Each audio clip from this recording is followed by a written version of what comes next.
All right. Hello, everyone. This is the independent practice for lesson 18, which is on page 90. So if you followed the line of symmetry, your table should look like this.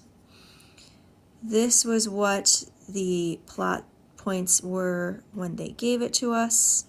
Here's what it looks like in your points of symmetry, as long as your line of symmetry is along x equals 5. And then to answer the questions, the y coordinates are the same and the x coordinates are different, and they appear on the opposite ends of the line of symmetry. So notice how these two are opposite of each other because the line of symmetry falls along here. Okay? Then you have some sprints. Feel free to try. And we are on to lesson 19. Lesson 19 is dealing with, well, all this coordinate plane stuff. Why are we doing this? What's the point? Who even cares? Will I use this in real life? Yes, if you are ever analyzing data, if you are collecting data, you will most likely have to put it on some sort of line graph or chart to showcase what that information does or looks like. So for example, you might have information that shows rainfall accumulation, how much rain has fallen in a certain amount of time. In this case, it's between 2 p.m. and 7 p.m.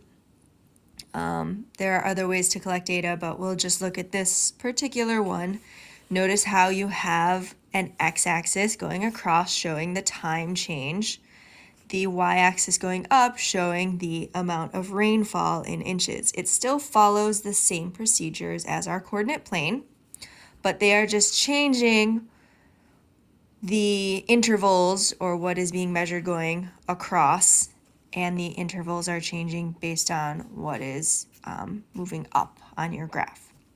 So in this case, time is moving forward and the amount of rainfall is increasing. Okay, so how many inches of rain fell during this 5-hour period?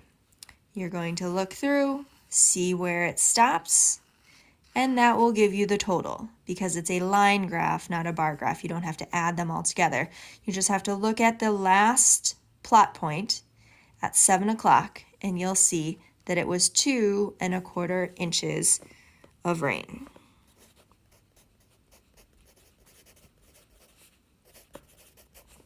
Okay. During which half-hour period did ½ inch of rain fall? Explain how you know. Well, first we know that one interval is 1/4 inch. So that would mean 2 intervals are 2/4 or 1/2 of an inch. So we have to see in half-hour time frames, which is why I labeled it to 2:30, 3:30, 4:30, and so forth. So you could see the half-hour intervals. So which half-hour period did ½ inch of rain fall?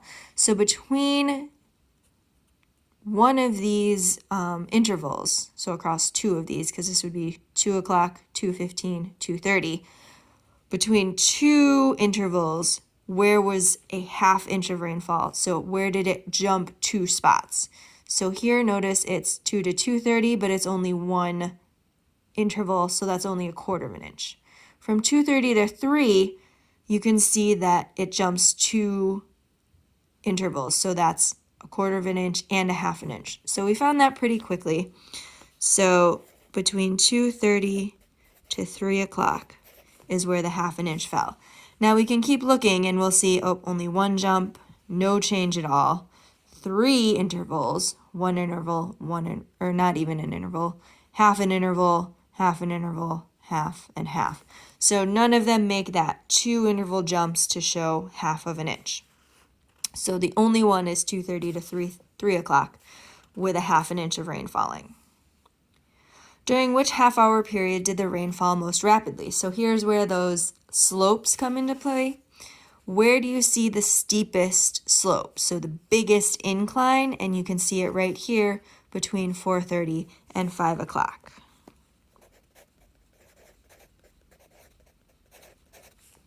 Okay. Oh, sorry, explain how you know. So 2:30 to 3 o'clock, because it jumps 2 intervals because it has the steepest, oh, forgive my sloppy handwriting, slope. So 2:30 to 3:30 because it jumps 2 intervals, 4:30 to 5 o'clock because it has the steepest slope. Why do you think the line is horizontal between 3:30 and 4:30? So between 3:30 and 4:30, there's a straight line going horizontal. Well, that just means that no rain has fallen. So between these two time periods, there was no rainfall accumulation.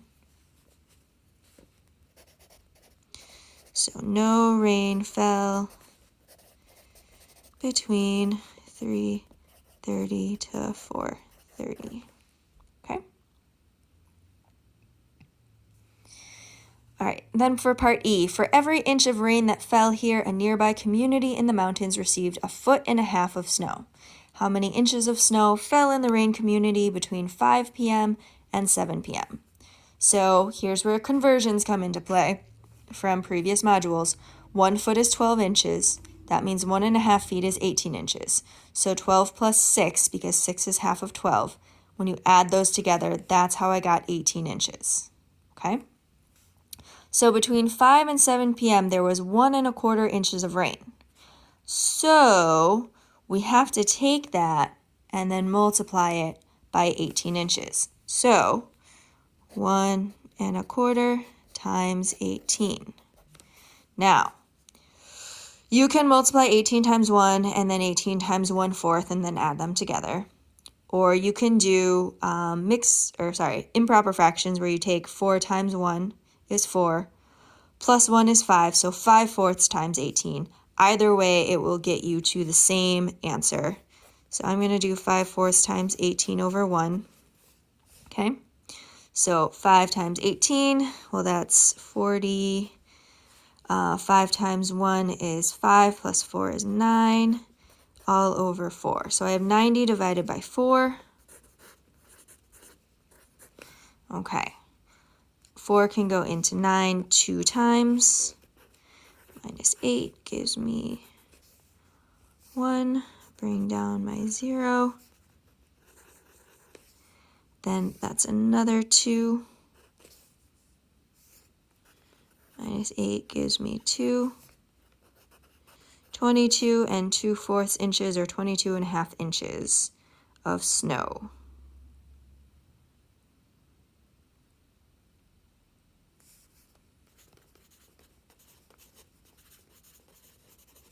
Okay. Over on page 95, Mr. Boyd checks the gauge of his home's fuel tank on the first day of each month. The line graph to the right was created using the data he collected. So, again, you have your X and Y axis. Your X-axis shows the month, starting with January to December. The Y-axis shows how much gas is in the fuel tank. And then we will answer these questions. So, according to the graph, during which month or months does the amount of fuel decrease most rapidly? So where do you see the biggest, steepest decline? So that would mean the biggest use of gas. So from January to February, it goes down 3 intervals. And if you counted, there were 16. So 3/16 of the tank was used. Here it's 2/16, 1, almost 1. You see a jump, then not a lot, nothing at all, down a little bit, and a little bit more towards the end of the month. But 3 interval drop shows us that January is when you see the most amount of fuel being used. And nothing else has that same steep slope in that line. The Boyds took a month-long vacation. During which month did this most likely occur?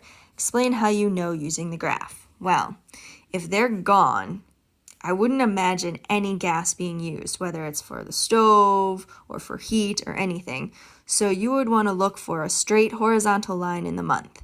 The only time that occurs is here which is July to August. So I would imagine that they would be gone that month of July because of the horizontal line.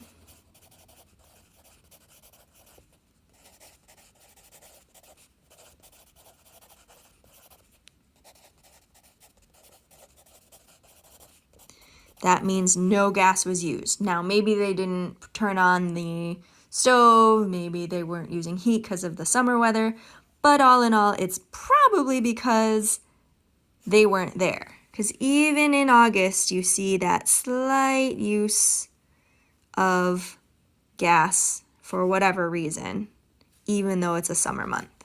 So July is most likely your correct answer. Mr. Boyd's fuel company filled the tank once a year. During which month did this most likely occur? Explain how you know. So when do you think they filled up the gas tank again?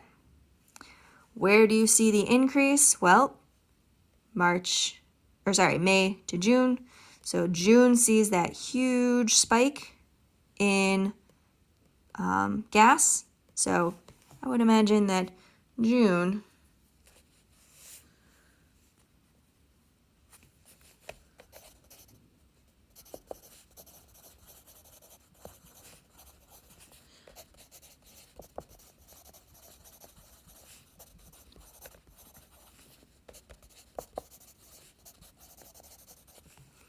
okay? And notice how they probably filled it up and then they used it in June. So that's why it's not completely full. All right, the Boyd family's fuel tank holds 284 gallons of fuel when full. How many gallons did the boys use in February? So they used 2/16 of the tank. I'm going to find out what is 1/16 of the tank. So 1/16 of 284. So when we do that, we're going to take our 284 and it goes over 16. Whenever you see a fraction, it's basically telling you to divide. So 284 divided by 16. Now there's not a lot of space for this, so just do the best you can, or go off to the side. So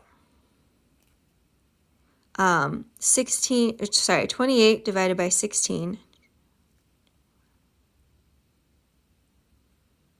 Okay, it's only going to go in one time because 28 minus 16 will give us 12. Okay, bring down our 4. All right, I can't do this in my head, so I have to go off to the side. 16, let's see, times 5. That will give me 80. Okay, so we need to go up more. 16 times 7, 5. That's 95. Okay, need to go more.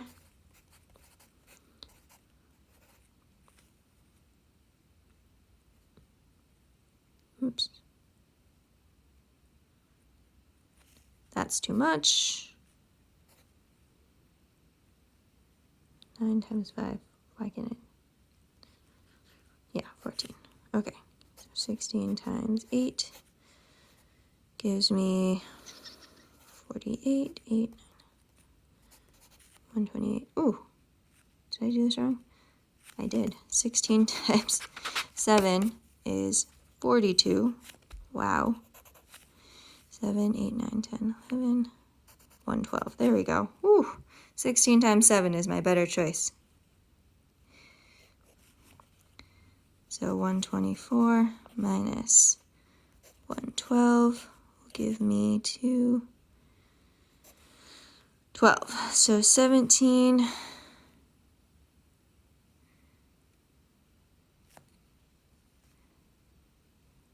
gallons and 12 over 16 is the same as saying 3/4. So 17 3/4 of a gallon.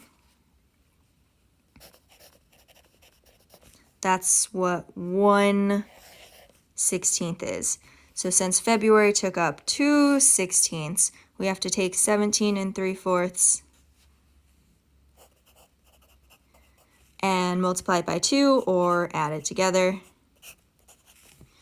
So that gives me 6/4, that gives me 14, that gives me 34 6/4, which is the same as 35.5. So 35.5 gallons were used in February. Now he pays $3.54 per gallon of fuel. What is the cost of fuel used in February and March? Now February and March he used 3/16 of a tank. So I have to take that 35.5,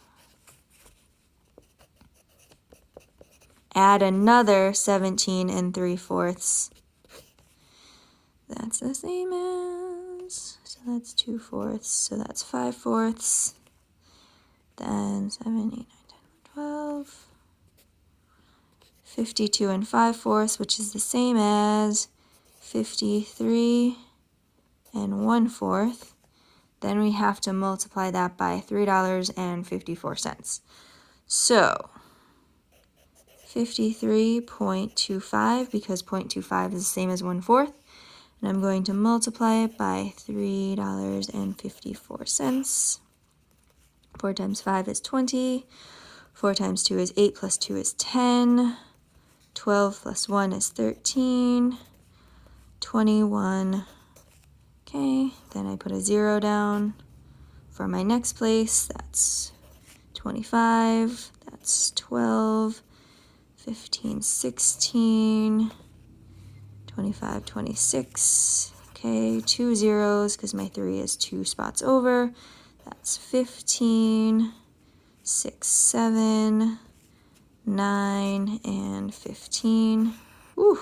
All right, 0, 5. 5 plus 2 plus 3 is 10. 7, 13, 14, 15. 15, 16, 17, 18. 8 and 1. Okay, so for those of you who can't read that for some reason, that's 1885050. But there's 1, 2, 3, 4 spots that we need to move over. So 1, 2, 3, 4. Oops, sorry. 1, 2, 3, 4. So that's $188.51, because remember we can kind of round that up. There. So that's how much the fuel cost for February and March in those cold, cold winter months. Okay? I know those last two were quite a bit. Sorry about that. Thanks for bearing with me. Your independent practice, choose either page 196, where you are looking at Howard's checking account and the amount of money he spent over the course of about half a month. Or you can look at Santino and how quickly he was running in the triathlon. Okay? How much distance he ran and how much time passed. Okay? So try 96 or 97 on your own, and we'll see you for our last lesson, lesson 20.